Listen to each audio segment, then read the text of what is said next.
Por lo tanto, damos la bienvenida al arquitecto Luca Trabattoni, que es un profesor asociado en la Universidad Tecnológica de Opol, en Polonia, en el Departamento de Arquitectura y Planeamiento desde el 2018, donde imparte clases de paisajismo y de diseño de interiores.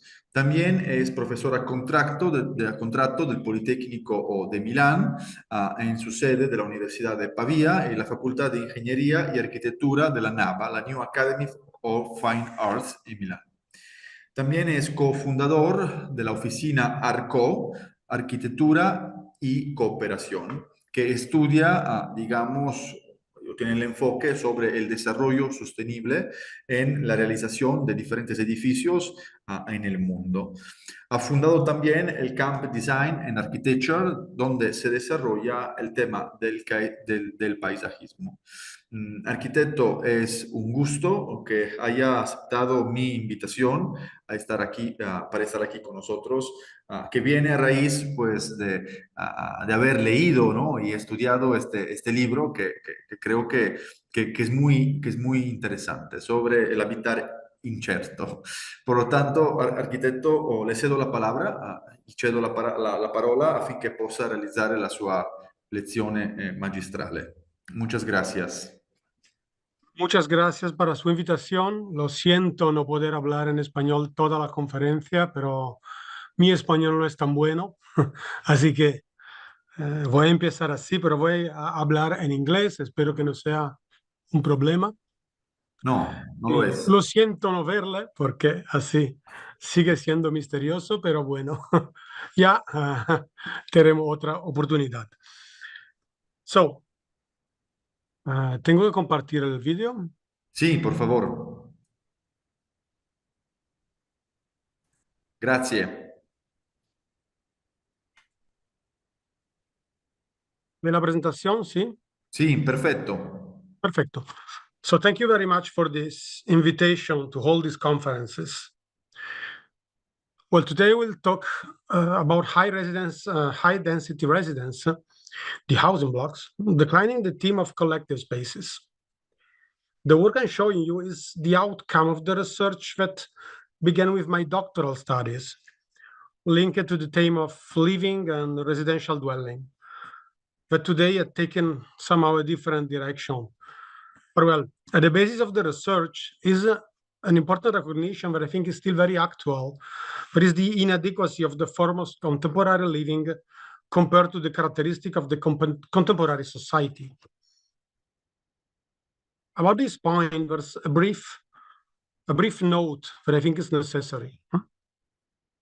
Today we live, and when I talk about contemporary society, I make this reference. Today we live in what Zygmunt Bauman has defined a liquid society. And this liquidity determines a sort of sense of uncertainty, that pervades all the aspects of life, generating a profound sequence of social problems. First of all, these problems are related to social relationship that collapse what one can call, the sense of community.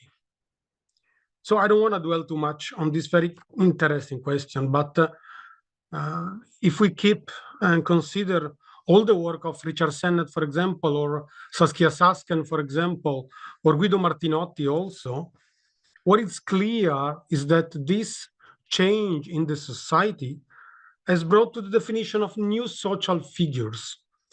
And these new social figures require new living spatialities. It is in the search of these new spatialities that the contribution of this research begins. Here you can see two examples that, in my opinion, really represent a perfect beginning of this communication. On one side, you have Michael Rankovitz, the parasite. I don't know if you know this project. It's a living pod defined for people that can use, the eating system. So a living pod defined just on the person. And on the other side, the beautiful design of Lucy Horta that represent the opposite way. No, so the development of an idea of infrastructure that connect peoples.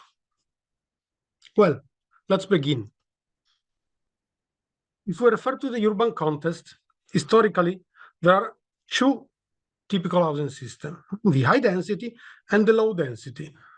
I know that it seems simple, but it's barely like that. And also the second one is the solution desired by the majority of the population in the world.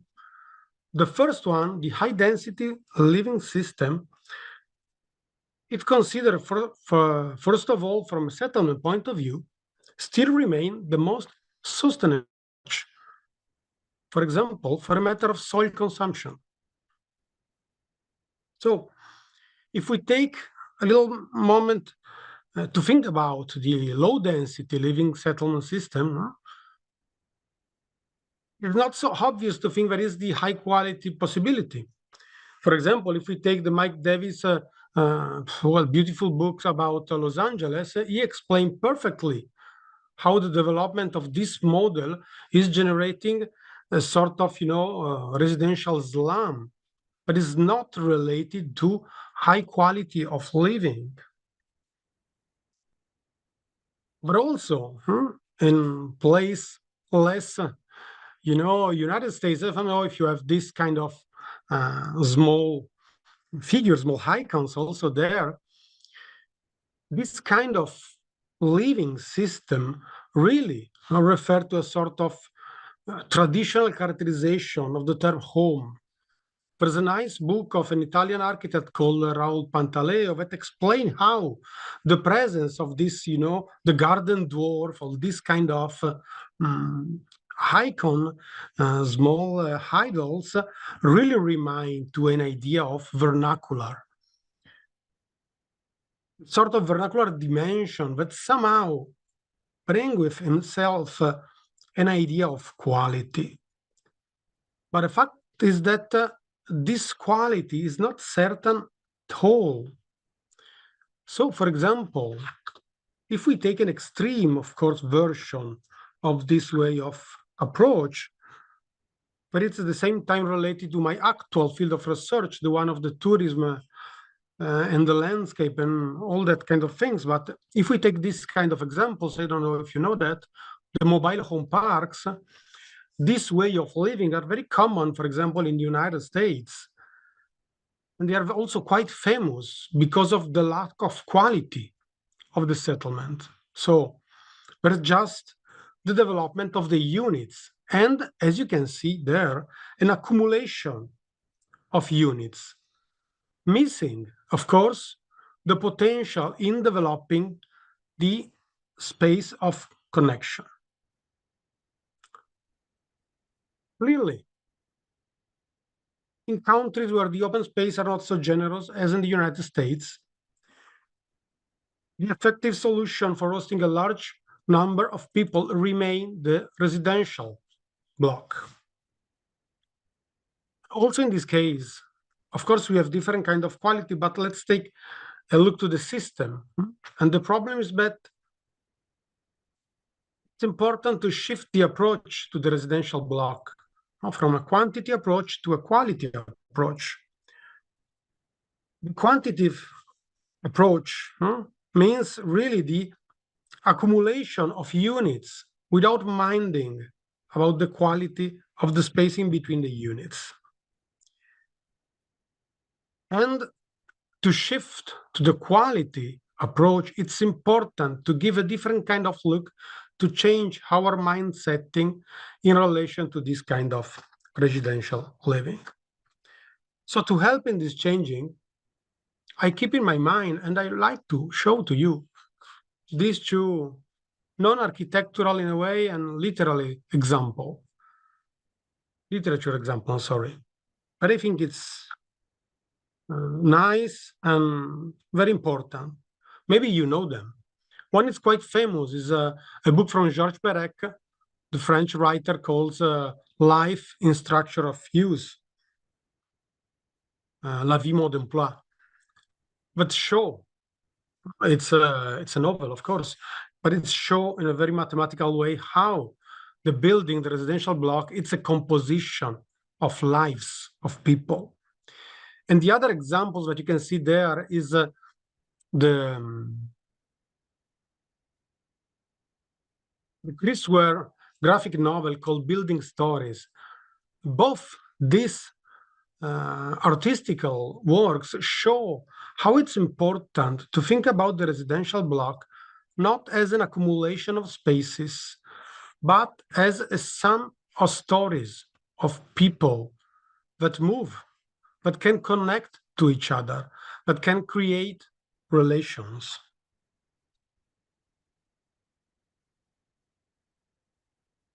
So just to close with the reference, before I start going deeply in the topic, I like to quote a final important reference for me, and for everyone, I think, but it's a reflection made by Kurt Vonnegut, the writers.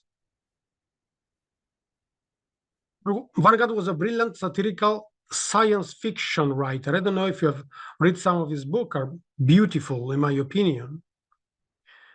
And one of the favorite topics that he always try in a way to catch in all the novel and also in his writings is about the topic of extended family, the topic of the clan in a way, or generally a group and due to social relationship. He was a humanist, and he was convinced that the human relationship were the basis of happiness. This is a small part of a book taken from God Bless You, Dr. Kevorkian. It's very clear in this kind of approach. He speaks about relation in between a couple, but he get to a very final sentence that I love, that it's, you are not enough people.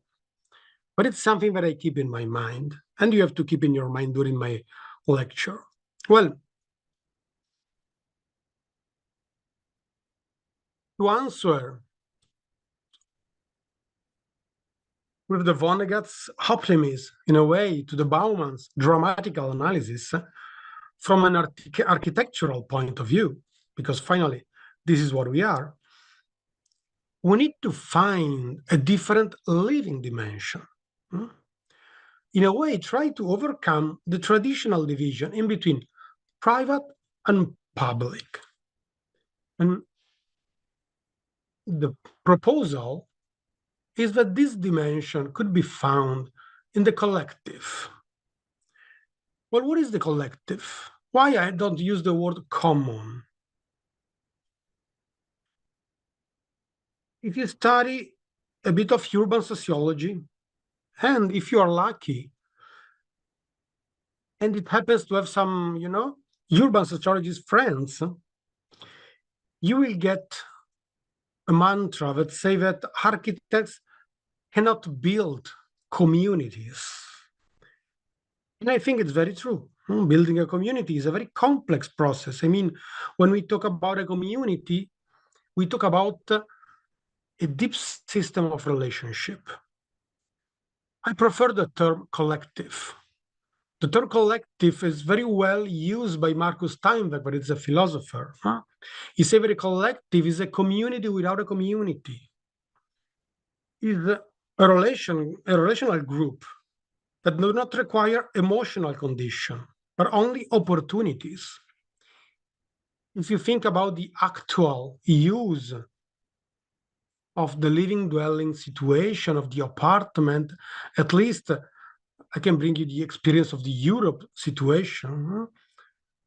We are losing the habits to, for example, buy an apartment. But what is common, most of all in the young generation, is to move a lot, to change the place of living.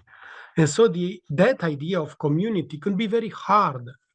But the idea of collective became very serious, because to be a collective, sometimes it's the same place.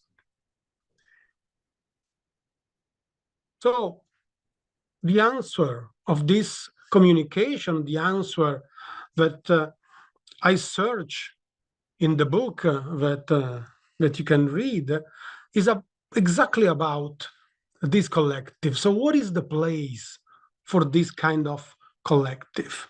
of course, inside the residential, high residential living dwelling, because there you have the number of people that really needs to match.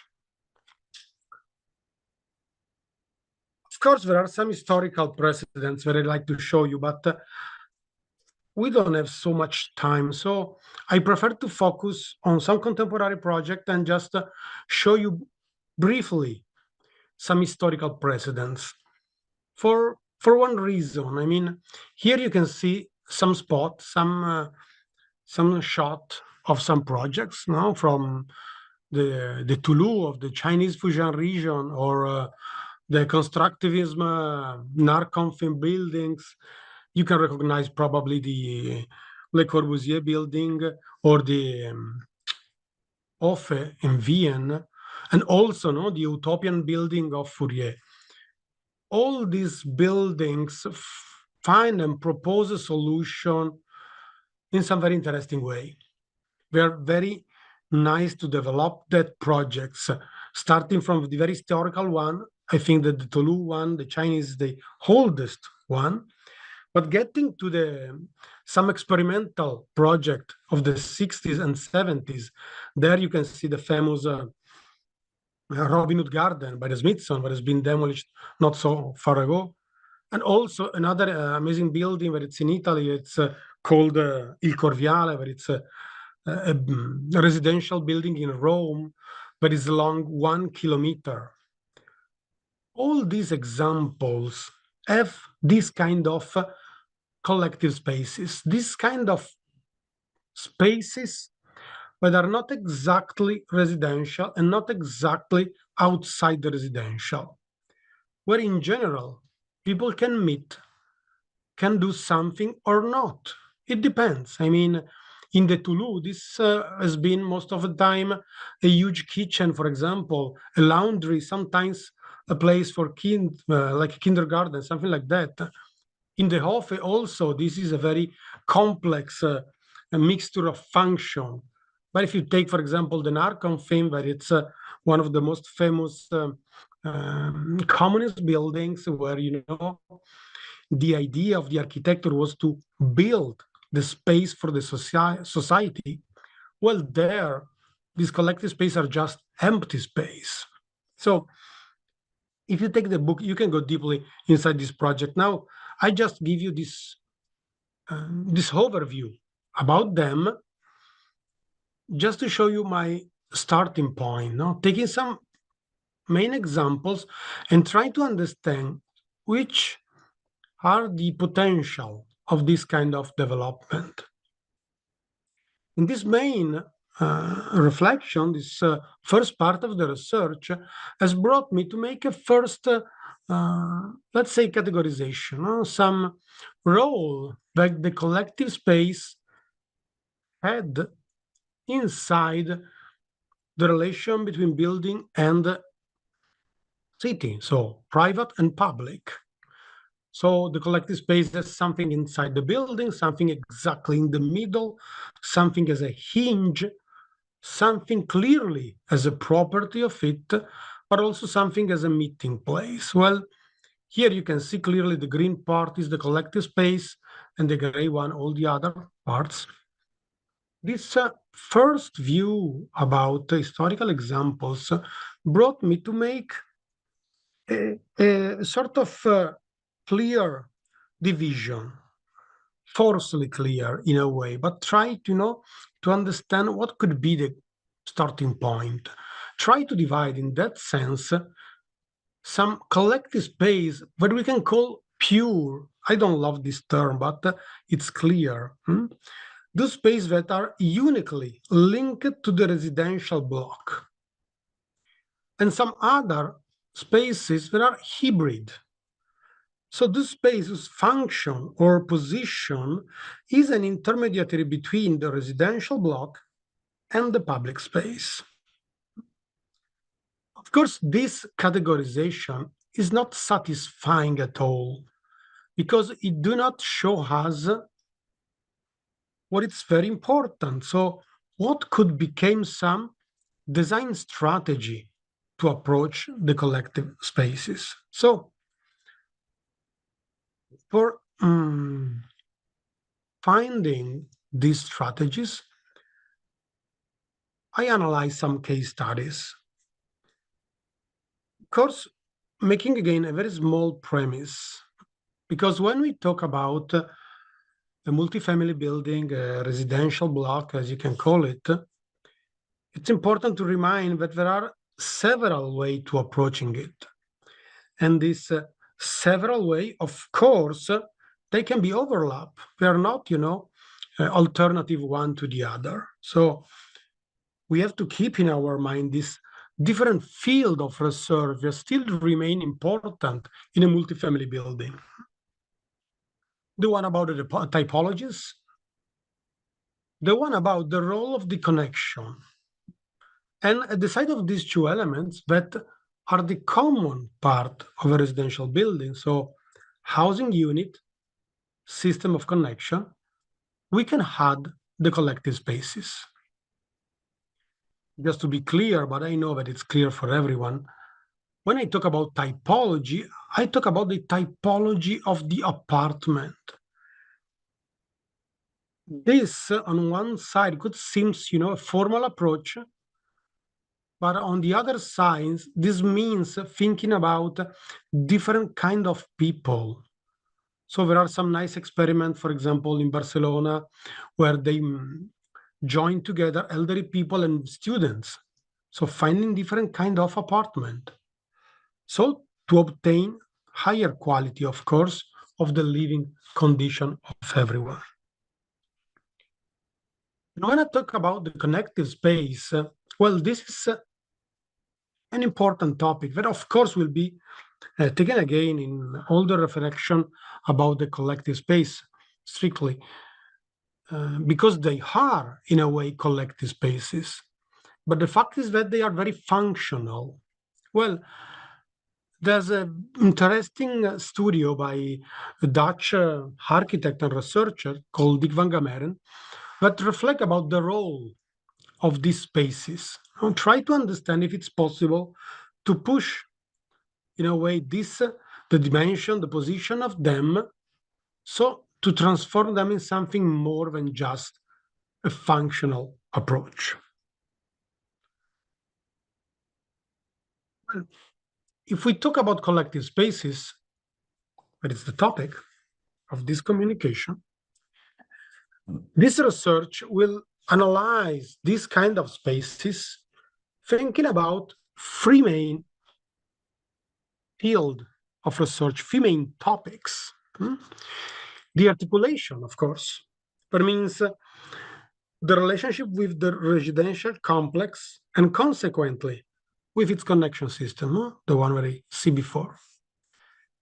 Then, of course, the aesthetics, because we talk about design process. Now, aesthetics in a very positive way, of course, but it means the relationship between the collective space and the wall composition of the building. So if they are present or not, how they are present, how they affect the final images of the building. And finally, there is an analysis about a function. Try to understand if it's possible, well, try to understand which could be the function guessed in this kind of spaces. So let's start with some project. First of all, I will show you a couple of very big projects, some residential neighborhood developed following this idea of the collective spaces, and then some isolated project. I've tried to, to stay exactly in the time you ask me. So I cut some other project. I do not show you all the project of the research, of course. So we can decide, ongoing, if we have more time to show some other project if we need, or if you see that I'm running out of time, well, I will run faster. Andiamo bene? The first project is the Shinonome Canal Court in Tokyo. This is an experimental housing neighborhood develop on the idea of changing the way of living in Tokyo, but it's very high density living cities. As you can see, they realize something like 7-8 blocks of residential dwellings made by different architects, of course. There's a main, very interesting concept that is related to the connection to the neighbor, to the urban place, that recalled in a way to the linked hybrid of Stephen Hall. So having this vertical division, so having a sort of public city, where it's a private part of a public city at the ground level of the residential block, and having a more public space on another level that you can catch in this picture. But we will focus on the buildings, because the buildings by themselves really represent some nice experimentation in this sense. So the first one that I want to show you are the Kodan houses by the Rikani Yamamoto. All the time you will get this very small diagram that show the relation in percentage in between the surface, not the volume, just the surface of the collective space in relation to the residential space, just to have an order of the dimension. Well, if we look at the articulation of this collective space, here we will see that the collective space is developed sequentially along the distribution system. It is disconnected from the public space and represents an isolated system. Aesthetically, this collective space appears as a void in the articulated and compositional mesh of the facade. As a function, this is quite interesting because Yamamoto developed what in Japan is called Soho apartment. There are this kind of apartment thought for the people who work at home.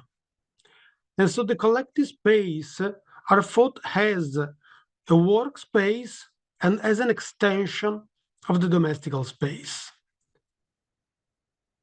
So this is the facade. Here you can get this aesthetical approach that I was telling you. So you see the repetition of the element, but they're clearly recognizable. They have their own identity. They are void in a part, a sort of balcony, and they use color to show them up in the middle of the blocks. The plan are quite interesting. Here you see 2 floors, because all the apartments are developed in a duplex situation. So you have a main corridor, an overlapped corridor, and you have this gray part where it's also the emptiness that you can see there with the pillar in the middle, but it's a collective place. Well, if you take the picture, this became more clear. Also, the apartment along the collective space has this wide opening system. So this door, these transparent windows can slide and open completely, so that this apartment can somehow take property temporarily about the space in front of it. And here again, a picture using the light, the artificial light that reinforce this idea. So you have the repetition. The idea of the composition is very clear. It's a grid. And the collective space somehow represent a sort of important part of this composition, and it's clearly visible. Let's see just one other example of this block. The Shinonome apartment has been designed and realized by ADH and a workstation a couple of years later, but same project, so just a matter of timing. Here, the things are similar, but at the same time, a little bit different. Well, the collective space, in a matter of articulation, as an extension of the distribution system. You will see there in the section. So the void, that you can clearly see also in the small picture, is the coordination system of these spaces. The directionality of the spaces is opposite to that of the connective system.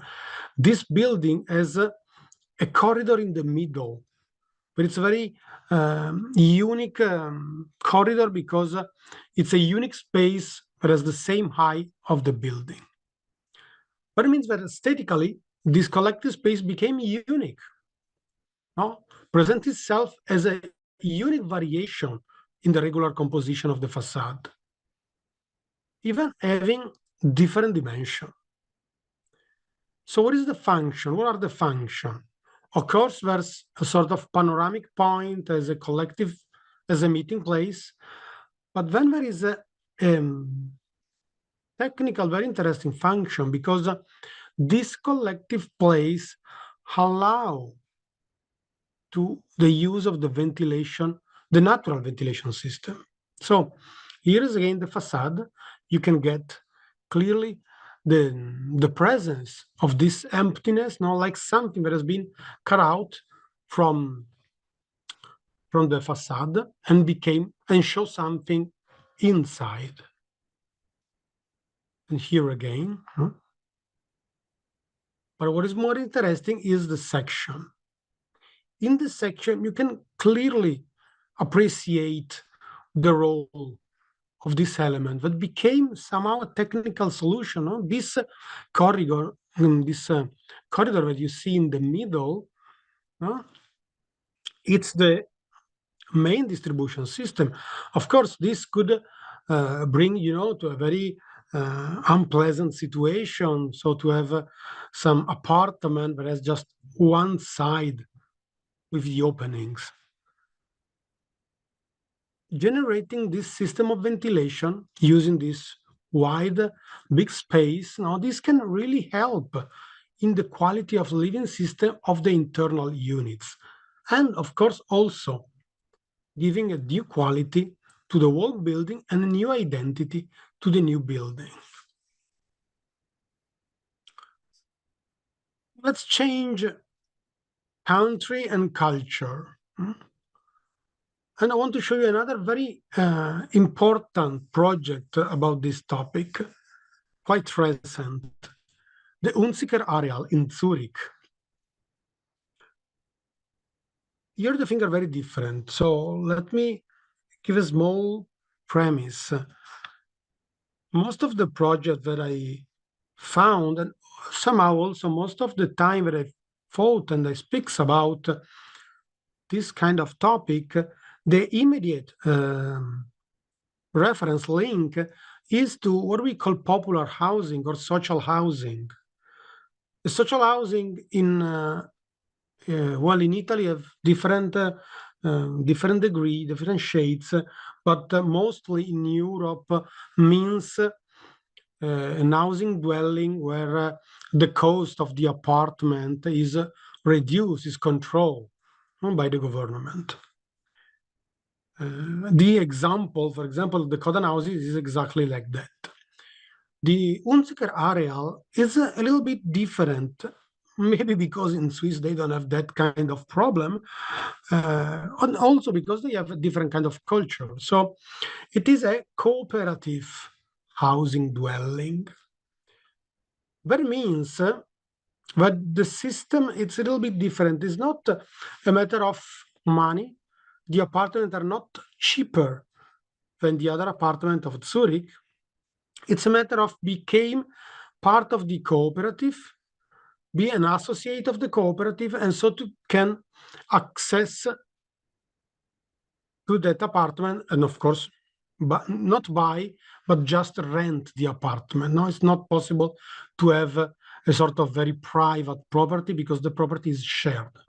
Well, this main concept brings in the Unziker Areal a very unique examples. I show you this not satisfying diagram because of the complexity, but just to introduce you the project. I think it could be clear. The idea of the collective space is developed barely everywhere. in this area. Barely each block has something that is collective, because collective means a space that the people of the cooperative can use in different way. So there are some completely empty space that, for example, has been transformed in a cycling workshop. Some empty space that have been transformed in a dance and yoga studio. And then there are some other more specific place, like a gym, like a place for kids, for example. In a matter of articulation, the place of the collective spaces change a lot in relation to the building, because there is an important thing that you have to know about this complex. The idea of this cooperative is that you can associate to it even when you are young, when you can, and stay there all your life, and you can change apartment inside the cooperative, so changing the block. And for this reason, different block develop different typologies of apartment. Some student apartment, young people, young family, elderly people, and so on. And so you can find different opportunity, different solution for yourself. Maybe this is also the reason why aesthetically, this collective space were almost never shown. They disappear, they're inside, or they somehow disappear in the drawing design of the facade. Here is a view of the wall intervention, but it's also another level of complexity that is very interesting and maybe can happen only there, because the cooperative buy the land, but with the agreement with the government of the city, administration of the city, to leave the land as a public access. So everyone can access to the private land of the cooperative, use the square that you can see there, use the playground, for example, even if it is a private property. This is the master plan with all the blocks that you can see there. Also in this case, each block has been designed by a different architect. Well, there are some repetition. I don't exactly remember who repeat what, but most of all, they are very local or in general Swiss architects. And these are some pictures of the main situation. There's a high quality of architectural details, architectural materials, no? But also the open space are nice. In this agreement with the administration, there is another adding interesting point, because some empty space of the buildings are not, used as a collective space, but they are used as private function. So, for example, there you can find a restaurant or you can find a bar, and this function are rented, this space are rented by the cooperative to external people. No? Another complexity, very interesting. And you can see some of these spaces that, as I told you, are not private at all, or at least the property is private, but everyone can go there and use them. And also, as you can see, all the architecture there, it's completely different. No, there is not a unique style. You can find different projects, and each architect developed the idea of the residential dwelling, but in a different way. And here again. So these are some plans, for example, no? That show you the complexity in this nice project. Some amazing examples, some building, like the one you see exactly in the middle with this strange shape in the plan, because it's a double high, so it becomes quite particular. Some other example where we have this huge emptiness in the middle, where it's a big hole where the people can meet together, or some other situation where the balcony became a sort of primary element of the composition, different situation. In between this different situation, I want to show you just one of this building where it's probably the most extreme, and so it's also, in this sense, the most interesting for us. Well, it's realized by a studio called Duplex Architect. The name of the project is Dialogue Veg 6, just the name and the number, of course. Well, if we take the articulation of the collective space, we see that the collective space is developed on each floor within a macro apartment. So it is isolated from the public space and belongs exclusively to the inhabitants of the cluster. And you will understand what I mean with cluster. The collective space is a repetition of an enlarged private dimension. If you get the meaning of this diagram, I think you get what I'm meaning, no? So aesthetically, the collective space is camouflage in the facade language. You don't see it, because that one is the facade that you can see there in the small picture, no? And without my green color, it's barely invisible. So the building appears like an ordinary residential block. The presence of the collective space can be found in the definition of the openings somehow, that goes from ordinary coinciding with the single units to full height. But, it's not something extraordinary also in a normal apartment block. Well, what is the function? And that's nice. The function of this space are designed as an amplification of the domestical one. Cooking space, dining area, study area, meeting space. Why?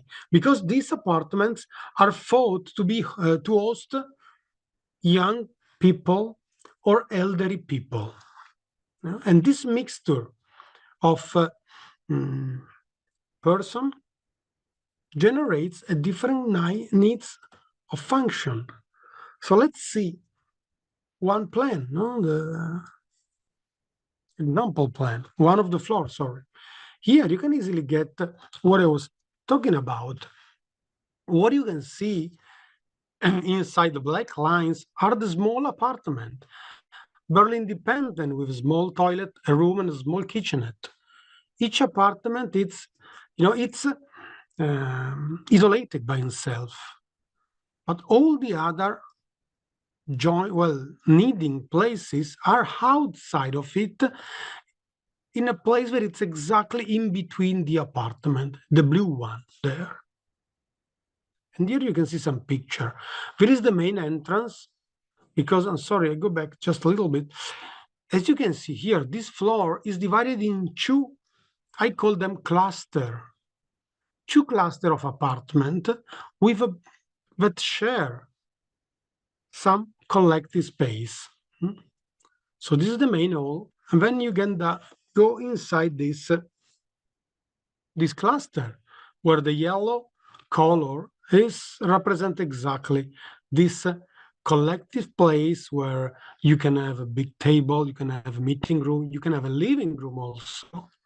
But then if you go, for example, I'm sorry, to see the apartment on the left side there, here, you can easily see that everything is in there. A small living room, a small bedroom, a kitchen here, and a toilet. So this is completely independent, but then can share the space. And this overlapping of situation is so enrichness for a reflection about collective spaces.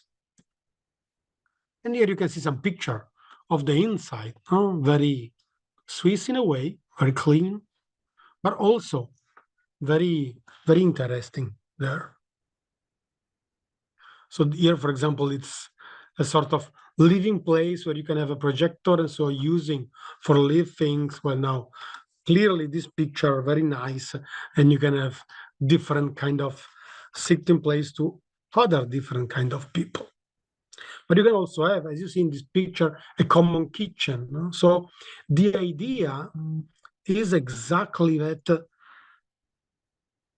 within the Marcus Steinweg, the definition, a collective is not mandatory. No, it doesn't mean that you are forced to live together.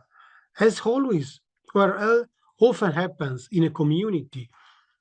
The example of community housing, well, if we take historically the one of Fourier, for example, or the one of the Narkomfim, in the Soviet Republic, there the idea of living together was mandatory, very mandatory. If you take, for example, just quickly, the Narkomfim example, the Narkomfim building reduced the dimension of the singular people to a room, just a room for one person. So if you want to become a couple, you have to find 2 rooms and join them. And then all the other activity happens outside. Well, of course, this is very extreme. But what I mean is that a collective is something that just can happen, but it's also something that cannot happen at all. You need to have your own space, and you need to have the possibility to stay by yourself. So let's get out from this very main situation that are barely unique in my experience. And I like to show you, as we have still sometimes, another couple of interesting buildings that stress somehow this idea of collective space. One is this very funny named building in Austria called Google Moogle, but it's a sort of collective buildings where, as you can see, the collective space occupy the 53% of the entire building, because it develops also underground. It's full of function. Well, the articulation in this sense occupy the middle of the building. So all the collective space, stairs and elevator are in the middle of the collective space, as you can see in the section. And aesthetically also, it's very clear in a sense, because if you take a picture or a view from above, it's very clear. But if you look at the building from outside, it's completely hidden. The function is full of. It comes from a swimming pool to a small theater to playground to meeting places. So here are some pictures. As you can see, the architect works with materials and color to reinforce this difference in between collective space and residential buildings. It's a multi-level apartment buildings. Some of them have also the terrace, some other not, just open on the space in the middle, and the space in the middle is completely closed, so it's not open at all. Here are some beautiful picture of the garden, the roof garden, but this is the picture of the collective space. So some apartment open here, and as you can see, this place is completely closed.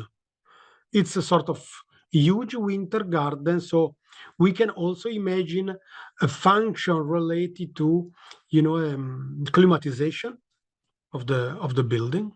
From outside is like that. And the section explain very clearly, this development of the collective space, of course, coherently with the apartment, coherently of the building, because the building is on a slope near Linz, but then you can see everything there. And then another beautiful examples in this sense is this unique block realized by C plus Hay, Coelasant and Associate in Hanoi. This project, it's amazing. Maybe you can get the strangeness of the project just getting this diagram.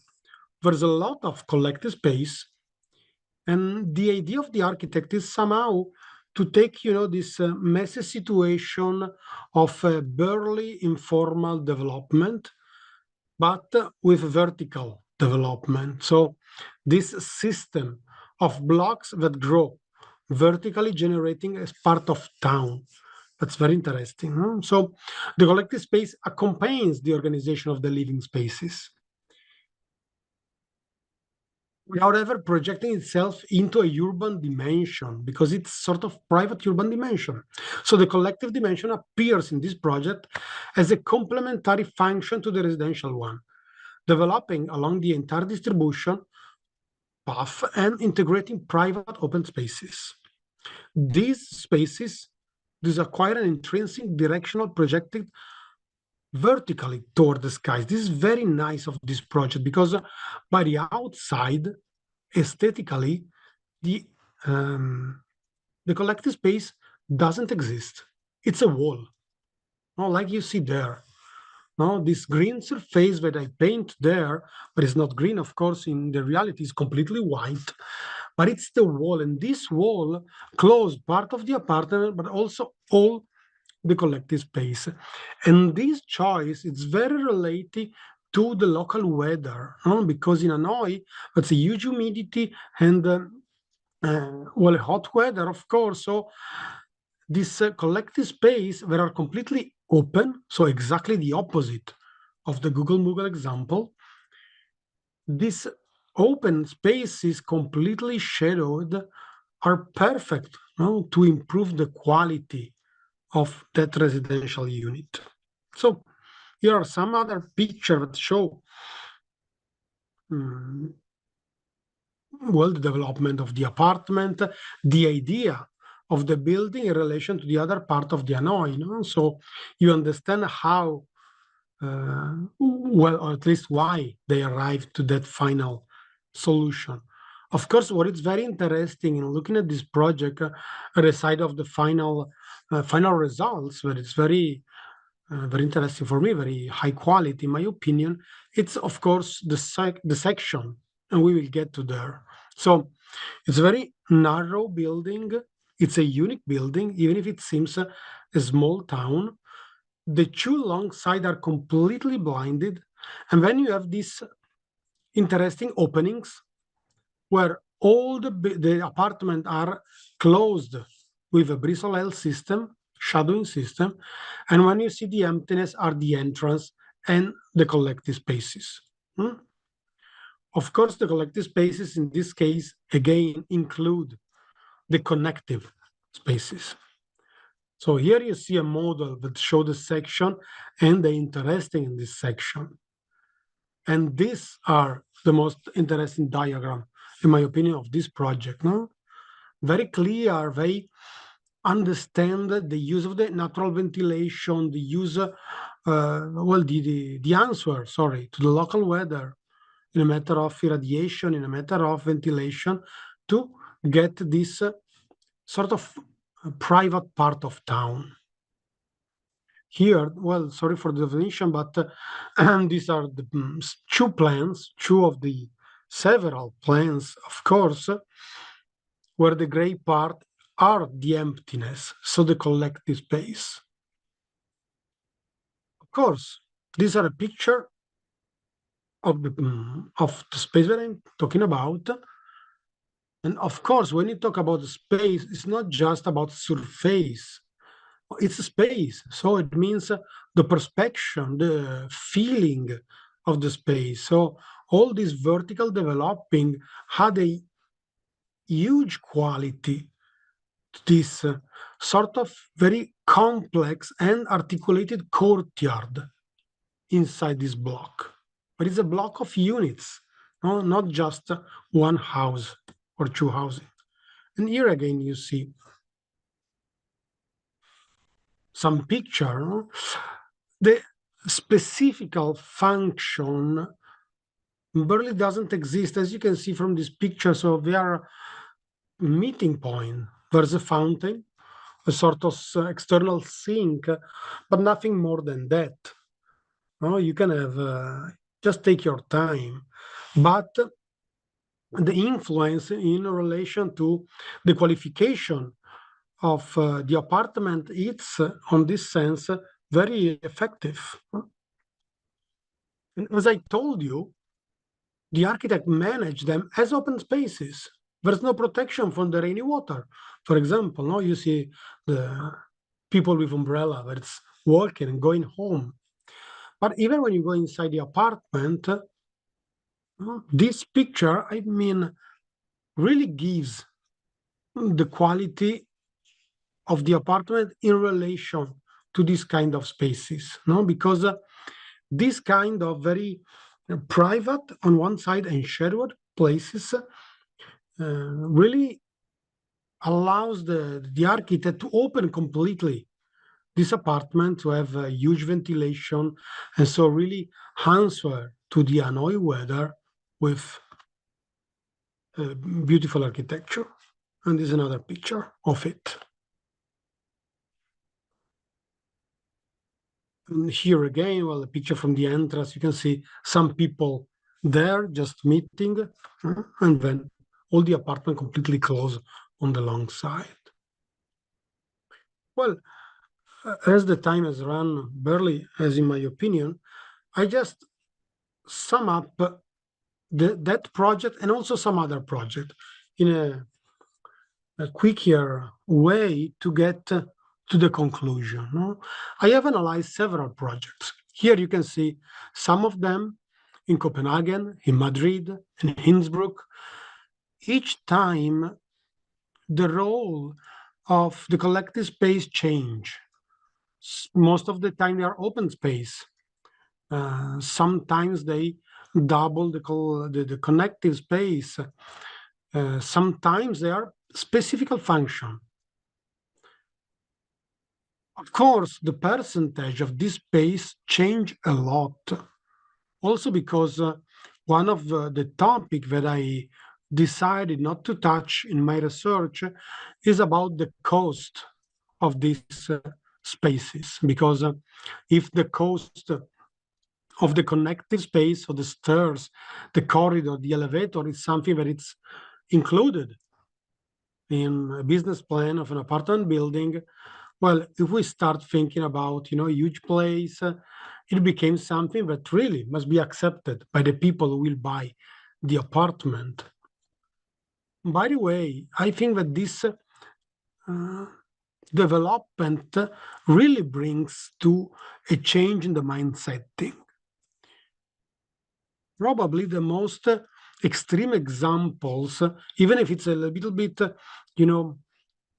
complex to judge, are the Moriyama houses, no? Because they broke completely the idea of a multifamily house, realizing a system of block and connecting everything with an open space. It is a very extreme solution. So, at the end of this, analysis of case studies, I get to summarize them. No, here you can see all the project comparison the number of the apartment and the percentage of collective space. No? So here you see in an increasing list. No? So when you have the more apartment, well, of course, the percentage of the collective space must balance also in the dimension of the building. This is just to have a list of them. But after that, I try to get in a sort of quality analysis. So at the end of it, the question is, well, now what I can conclude, which could be my strategy to approach a new building, for example, in making a residential unit with collective spaces. So first of all, I try to fit all the buildings of the contemporary architecture buildings in the previous division, so hybrid and pure. Try to understand if this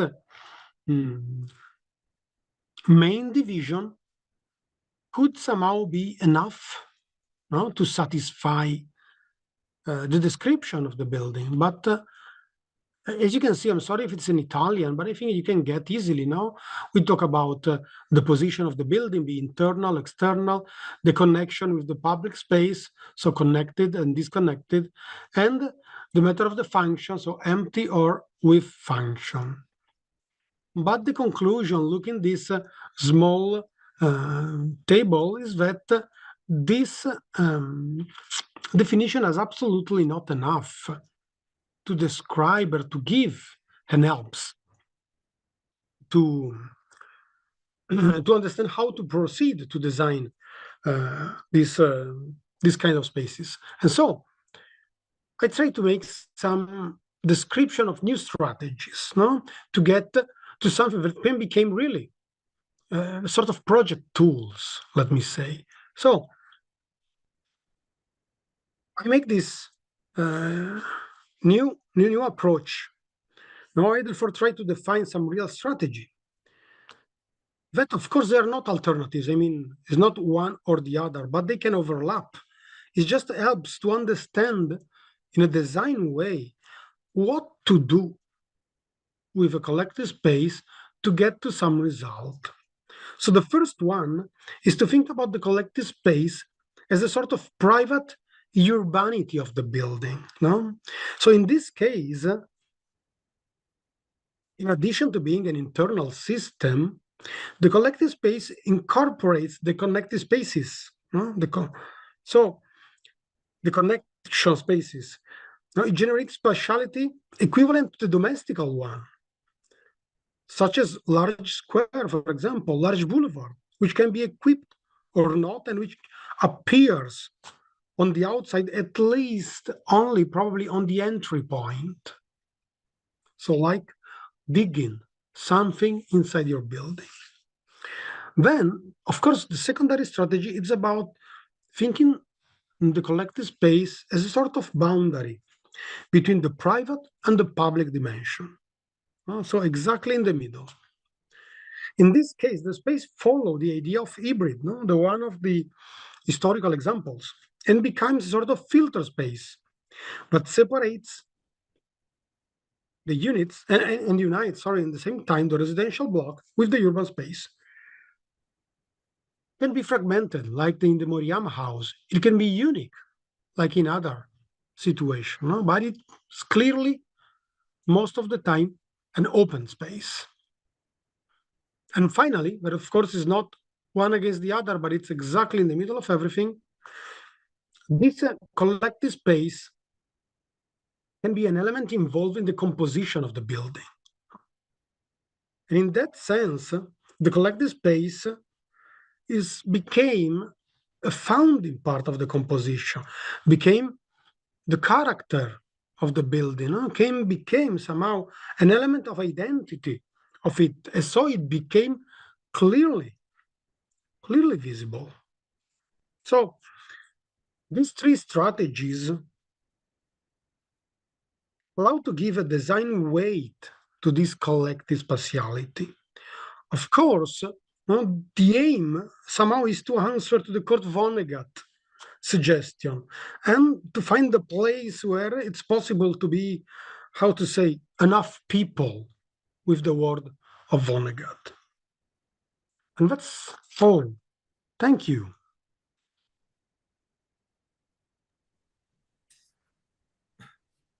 Profesore, mille grazie per la conferencia. Muchas gracias por la conferencia. Aquí voy a hablar en español, pero yo creo que nos vamos a entender. Por cierto, pues sí se pudo activar otra cámara. Entonces, ahora sí me va a ver. Ya no hay, Oh, encantado. ya no hay problemas.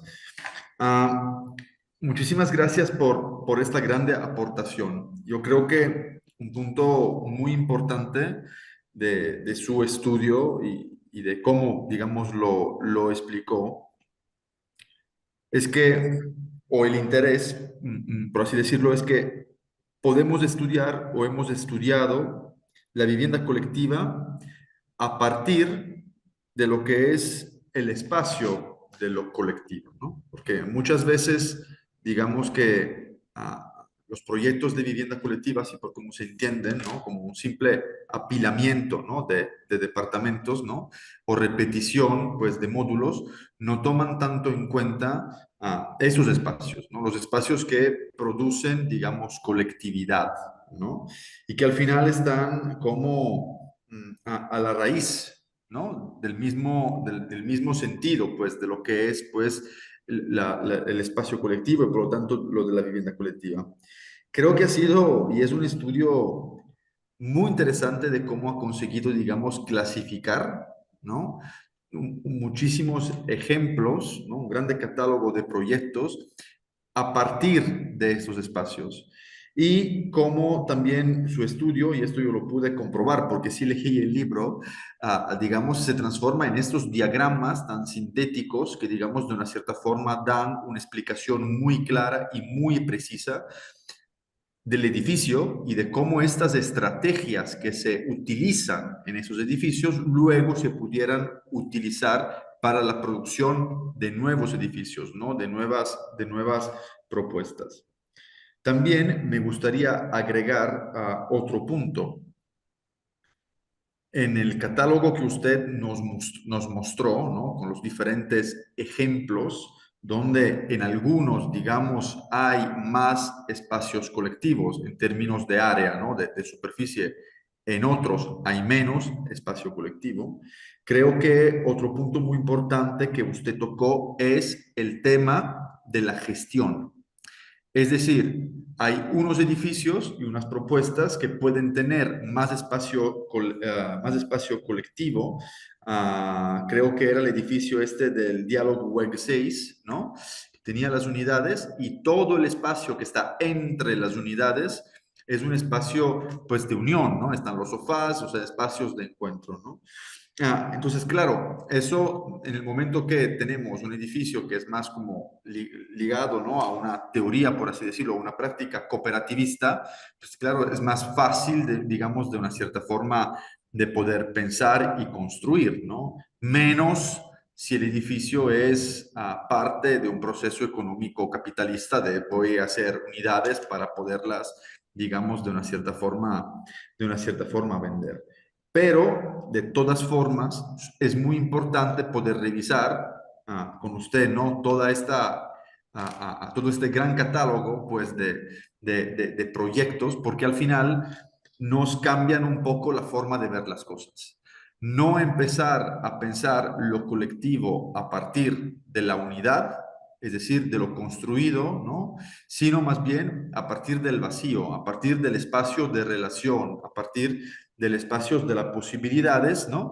Que usted bien lo pudo clasificar en diferentes estrategias en función de cómo ese espacio de relación se relaciona con las unidades y de cómo ese espacio de relación, por otro lado, se relaciona con el espacio público, con el espacio, digamos, ya del conjunto, ¿no?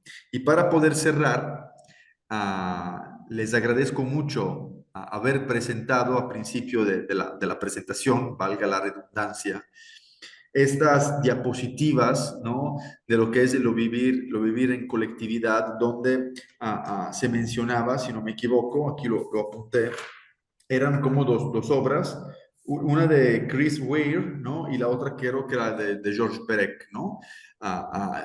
Creo que al final estas representaciones que vienen, por ejemplo, de Perec, y por lo tanto de la narrativa, pues nos hablan realmente de lo que es lo colectivo, ¿no? Al cual nosotros a veces no estamos acostumbrados o pensamos que sea otra cosa. Por lo tanto, muchísimas gracias, profesor, para habernos enseñado, ¿no? Su tópico, su estudio, su desarrollo, digamos, académico a través de esta investigación, y ojalá que podamos profundizar sobre estos proyectos y realmente aprender de ellos, como decía usted, para poder presentar, ¿no? O proponer estas estrategias, ¿no? En nuevos proyectos contemporáneos. Por lo tanto, muchas gracias. Pues gracias a ustedes, ha sido un placer para mí hablar de ese argumento, porque siempre me encanta. Y se puede decir una última palabra Claro que sobre ese sí, tema. claro que sí. Yo creo que este momento histórico es muy importante porque están cambiando un poco las cosas en las dimensiones de las habitaciones. Eh, yo ahora estoy haciendo un trabajo de recerca sobre las habitaciones de turismo y es muy interesante porque yo le llamo minimum luxury houses. It means reducing as much as possible but keeping the comfort. Mas si también Nos recordamos al proyecto de Aravena, a los Elemental, pero es increíble, ¿no? Eso es una reflexión sobre las dimensiones de la unidad habitativa. Así que si de verdad vamos a reducir las dimensiones habitativas, el espacio que estás entre las habitaciones de verdad es súper importante, ¿no? Súper cualificante de lo que vas a pasar en un edificio. Ah, ah, para poder abonar, digamos, a este discurso, ya que usted nombró, por ejemplo, a Alejandro Ravenna con el proyecto del Elemental Chile, que son estas viviendas crecederas, ¿no? Que crecen en el tiempo y que se van de una cierta forma a partir de un cascarón, ¿no? A partir de una estructura que ya existe, que se le entrega a los habitantes luego a través de la autoconstrucción van siguen construyendo. Esto nos abre, digamos, una visión como más amplia, por así decirlo, sobre todos aquellos proyectos de los años 70, ¿no? Cuando empieza esta cuestión de la vivienda como más, que tiene que responder a las necesidades reales, por lo tanto que tiene que ser a lo mejor que se pueda autoconstruir, etcétera. Hablamos de unas realidades claramente con economías mucho más débiles, por así decirlo. Recordamos unos ejemplos de unas unidades habitacionales, que son estos conjuntos como muy amplios. Hay uno aquí en la ciudad de Guadalajara, que es la famosa unidad Ricardo Flores Magón, que es el fruto, o digamos, de la intervención pues, del ayuntamiento de Guadalajara, de la municipalidad, que pide al arquitecto Alejandro Son, un arquitecto, un arquitecto de origen vienesa, que a los 5 años pues, se traslada aquí a México, pide el diseño de una unidad que se pueda construir a través de la autoconstrucción. Entonces las familias la tienen que construir, tienen que ser unas viviendas mínimas. Claramente los mínimos de los años 70 no son los mínimos de ahora, porque eran viviendas más grandes y llegaban en su máxima extensión a los 150 metros cuadrados.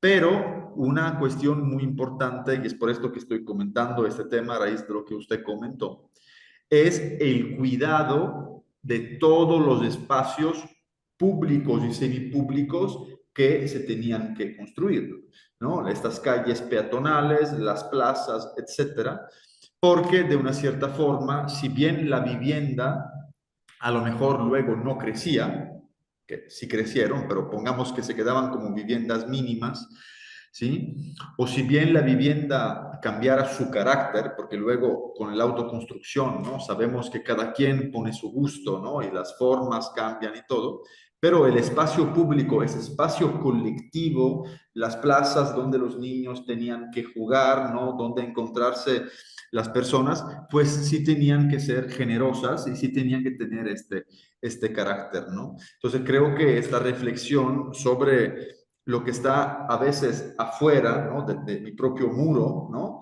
Es muy importante porque muchas veces no lo consideramos. Y eso tiene que ver con lo que usted también comentó antes cuando hablaba de los costos, ¿no? De esos espacios de comunicación, escaleras, porque claro, un promotor de vivienda te diría, hay que minimizarlos al máximo porque no los voy a vender, no se venden, ¿no? Creo que allí a lo mejor nosotros, a partir de estas investigaciones y luego también haciendo proyectos, sí deberíamos de intentar que cambie esta forma de ver las cosas, porque sí lo puedes vender, pero de otra forma. Es decir, al final es otra forma pues de poder vivir estos espacios. Tienes tu unidad totalmente privativa, que es, ¿no? El cubículo este con tu pequeña sala, tu pequeña habitación, pero por otro lado puedes tener un pro indiviso, pues que es una cota, digamos, que tiene que ver con el vivir, digamos, en esta comunidad. Por lo tanto, la verdad, son temas como muy actuales, muy importantes, ¿no? Sobre todo porque todos esos espacios son los espacios donde nos relacionamos y construimos comunidad, posiblemente, ¿no? Por lo tanto, sí es interesante, pues, conocer los vecinos, quién vive, ¿no? A tu lado. Muchísimas gracias, profesor. Yo aquí daría la palabra si hay alguien que quiere intervenir o aportar algo. Creo que es un muy buen momento.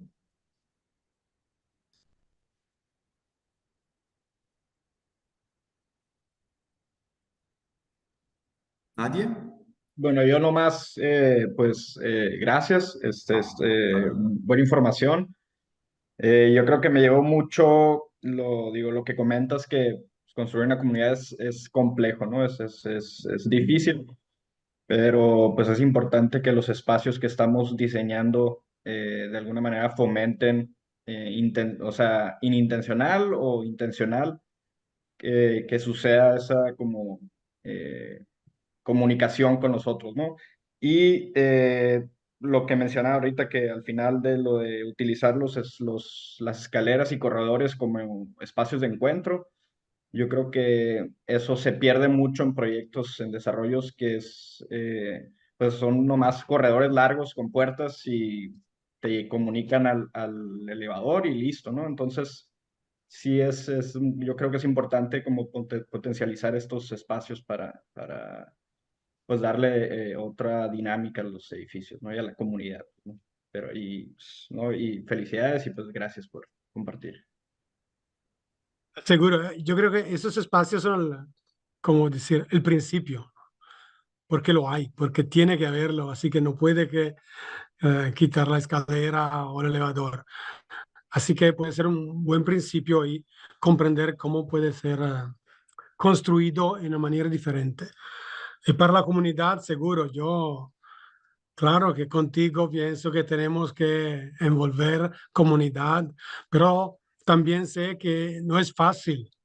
Es un proceso muy largo y complejo. Así que yo creo que nuestro trabajo es de comprender cuál puede ser la cualidad de la arquitectura y hacer espacio que pueden, eh, bueno, ser usado para comunidad y también para no comunidad, para símbolo. Por eso el tema de las funciones de esos espacios es muy importante, porque es claro que si un espacio colectivo es como una estancia, un espacio vacío, es más difícil en un lado, por ejemplo, de construirlo. Si empieza a transformarlo en algo que tiene su función, ¿por qué no?